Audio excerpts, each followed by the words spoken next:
a quest for a sort of primitive experience. And then after a while, they realize that there's not a lot going on there. It's a sort of gerbil hamster wheel all its own. In some areas, I think people gravitate towards the higher levels when they realize that the corporate mass worship is sort of a dead end, and that, you know, nice experiences with pleasant people in a sort of middle-class environment that Crowley himself criticized bitterly in Magick Without Tears. And, you know, if you read his discussions of why these sorts of group activities are a bad idea, it's a very clear critique of middle-class church life and experience. Go on and want to look at these higher things. I mean, one of the things that we keep asking is, you know, what directs your magic? What values direct your magic? You can say, I want to create change and conformity with my will, but what kind of change? Ultimately, where is it leading? You know, we talked about this in the last podcast. Who informs the direction that it's going in, and to what end? And if you look in, for example, Liber 418, the vision and the voice, you see the vision of the arrow is this direction that everything's going in. And until people have these sorts of big picture revelations as to where everything's going, their magic tends to be limited to the conditions and problems and values and definitions that are sort of imposed upon them by their immediate universe.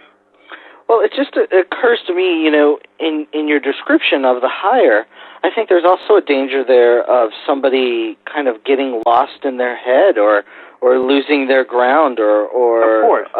You know, so there's that world-affirming aspects that the lower ones have that kind of keep you grounded. So I think there's a necessity to be working all of them. Right. Well, again, if you look at the people that sort of get caught up in this, what a friend of mine characterizes sort of a Pythagorean or Platonic approach to magic, these are people who are trying to solve mental problems and not even noticing what's going on around them. And we see a lot of this, too, in the occult world of people who, you know, claim to be doing this advanced magical work with these ideas and concepts, and they're like acid heads. They're total lunatics who don't have any connection to reality. The ideals have ceased to mean anything. There's never any connection at all. I think that one of the ways people can look at this sort of issue is in the television show The Wire. I don't know if you've ever seen this, but you know, my wife and I were watching it the other night, and it occurred to me that in this current season, it's an HBO show, you've got the kids in Baltimore who are selling drugs, you've got the police who are sort of chasing them around, you've got the drug dealers who are controlling the drug trade in the city, and then you have politicians and developers who are sort of above them. And each episode mimics the different actions of all of the different levels that are operating within the city, so that the cops, what's going on with the cops, are sort of what's going on with the kids, which is sort of going on with the teachers, which is sort of going on with the politicians, and all of them start to reflect each other. And there's a unity that comes out of that whole hierarchy, where each level reflects the other.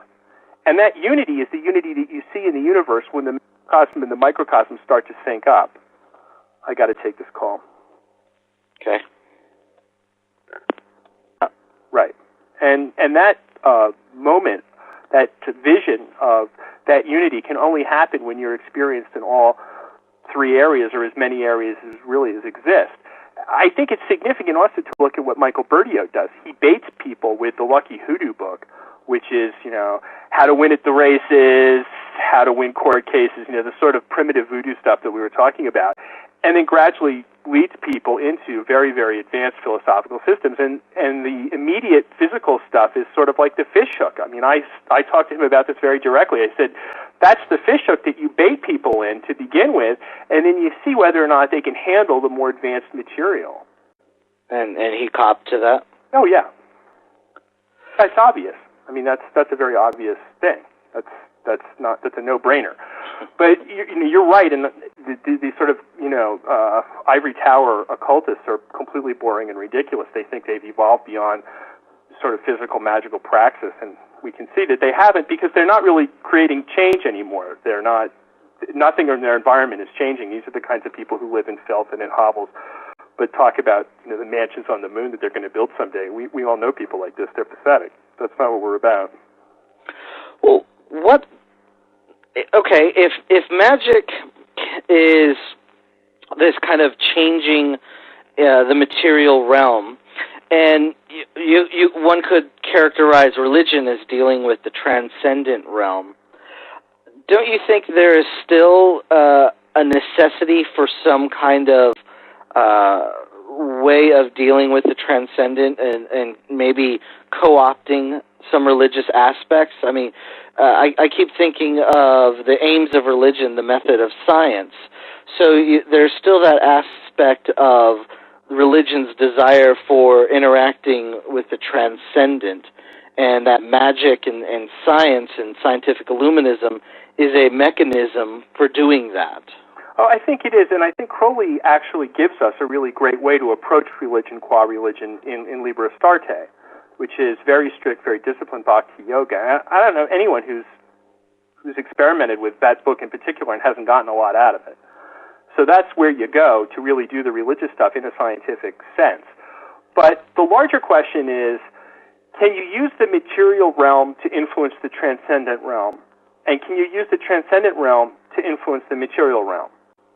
And magicians say yes to both. Our praxis as magicians is really involved in getting up into the transcendent realm to manipulate the material realm.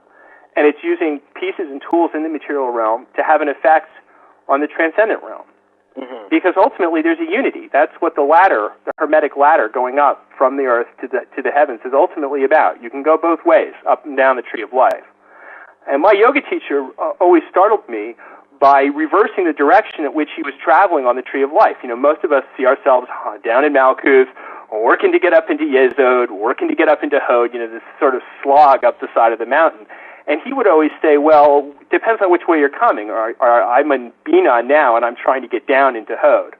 Or I'm in Hokmah now and I'm trying to get down into Tiferet. And by reversing the direction, you sort of could conceive of a path and an approach that was totally different from the one that you were used to. It's a different set of problems, it's a different set of issues. But nonetheless, this is sort of the question, where's the direction coming from? We often talk about the difference between definitions of essence. What does essence really mean? Does it mean the aim or direction of a thing? When we say this is the thing's essence, what are we talking about? Well, I've been experimenting with the idea of essence as aim or direction.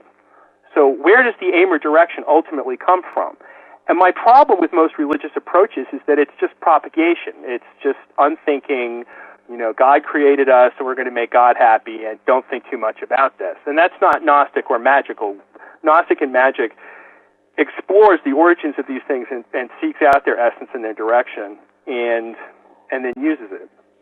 Well, wouldn't will and or desire be large components that would be directing these things? Of course. Heidegger tells us that all things have their essential power in and through the will. Okay. So obviously it's the will that's informing the magic and is setting the trajectory of where the individual is going. Right. And but it's also the circular thing where you have to use magic to help understand your will, and it's your will that informs your magic. So it's a recursive kind of iterative process. Uh-huh. Yeah, and ultimately it all reinforces itself. And there are moments that you see, what I used to describe as the perversity of the universe, where everything in the universe would start imitating every other aspect of it. And the symmetries that appear within that are, I think, modeled in C.F. Russell's cube designs, where you see symmetrical hologrammatic patterns that emerge throughout the way the cube is structured, which imitate those hologrammatic, thematic parts of the universe, which we run into in circumstances and in terms of our life, where coincidences and issues keep repeating themselves, right. So that we sort of can't escape. We can't escape from the universe because it's always doing the same thing. It has that unity. Right, and that even kind of gets into that eternal return aspect, where things keep coming back in that cyclic nature, and we keep getting thrust into the same situations. Yeah, and the same people return. My yoga teacher used to joke when we would start talking about the similarities of various people. He'd say, "There's only 120,000 real people in the world anyway." Where would he get that number from? I think from Revelation. Oh, okay. 144,000. Yeah, it was 144. Only 144,000 real people in the world anyway. So within that group, you're going to constantly see, characters and personalities and people start returning. And as you get older, I think you tend to see the same patterns emerge more and more frequently. I think this is why older people have the benefit of certain wisdom, because the older you get, the more you see patterns continue to return. And I think people sometimes will say to you and me, I can't see how you saw that coming, or how could you have predicted that, or all your predictions came true. And we sort of smile because we've seen it all how many times before over the last 20 years. So. Right, it's recognizing the patterns and even looking for patterns and know that there are going to be patterns to see. Yeah, and that you can kind of count on the pattern to return again, and riding those patterns and following those patterns and evoking and invoking those patterns is part of what magicians do. But one of the things that kind of presupposes those patterns is a subsuming structure in which the magician is working in, or reality, that there's a structure to reality that we're all inhabiting. Mm-hmm. And I think a lot of people dislike that idea that there's some subsuming structure, that that things are ordered within. Well, they think that they're trapped by that. They think of it as a cage that they have to escape from. And my yoga teacher's response to this always was, I really think that they would be very unhappy if the cells in their body started acting chaotically, stopped obeying physical laws and doing things. We're dependent on those structures, in terms of the cellular fabric of our bodies and everything else. And if we don't have those patterns, and if we're not part of that system, we would all die. So we depend on those patterns, sort of like children depend on their parents, and we get angry and upset because the parents won't let us do everything we want. But in reality, if the parents were gone, we'd be dead. And that's sort of the irony there. Mm-hmm. I also think people that kind of rebel against the structure of the universe tend to, for the most part, not see all the parts of it that are there. They're only focusing on one particular part that they have a problem with. And the issue with the hologram is that if you start tinkering with one part, you tinker with the whole part. If you have a problem with one part, you really have a problem with the whole. And people run into this a lot with Crowley's teachings, where they think they can get rid of one part, not realizing that it keeps replicating itself everywhere throughout the rest of the system that they're in. Right. So they think they can discard it, and they keep coming back to it over and over again. Right, and they also think that, if I change this one thing, it's only this one thing, but they don't understand the implications and the repercussions of changing just one small thing. Uh-huh, yeah, and they run into problems, and then, either have to go back and look at what they did or not. We've all done this. I mean, this isn't a new experience for any of us. If you've been doing magic for some time at all, you've run into this problem, and you come to cope with it, but... All right, well, that sounds good. I think we've covered a lot on today's podcast. Thanks for being on the show again. No problem. Thanks for having me, John. 93. That was a little longer than the normal conversation I have with Keith, but I thought it was very interesting and going in a lot of good directions, so that's why I played it. Let me know what you all think. And as I said, here is the interview with Roger Williamson. He is part owner of MagusBooks.com, and a practicing magician, author, painter, etc., etc. I've known Roger for a number of years, and he's a great guy and full of information. So here's the interview. We have on the phone with us Roger Williamson, author and proprietor of Magus Books. Welcome to the show, 93. Well, thanks a lot, John. Now, you have come out with a number of books. I guess one of the first is Howling at the Sky, also The Sun at Night, Lucifer Diaries, and most recently, The Black Book of the Jackal. Correct, yeah. These books are kind of an embodiment of your own personal magical system. Can you first give a little background of how you got into magic and what your foundations of magic were? Well, I taught the basic techniques back since before I can remember, really, by my folks, especially my mom, who taught me astral projection and using short story formats for astral projection. Also, they'd take me, at that time I looked on it as being dragged around all these ancient sites and things like that. So that was really how it all started for me. My mom died when I was pretty early, and so there wasn't the same focus there after she died, I don't think. And then my teenage revolt was to throw all that away and go off and play rock and roll. And then probably, years later, it's funny how life sort of comes around. Probably in my late 20s, things came back and sort of hit me on the back of the head and woke me up, you know. So your foundation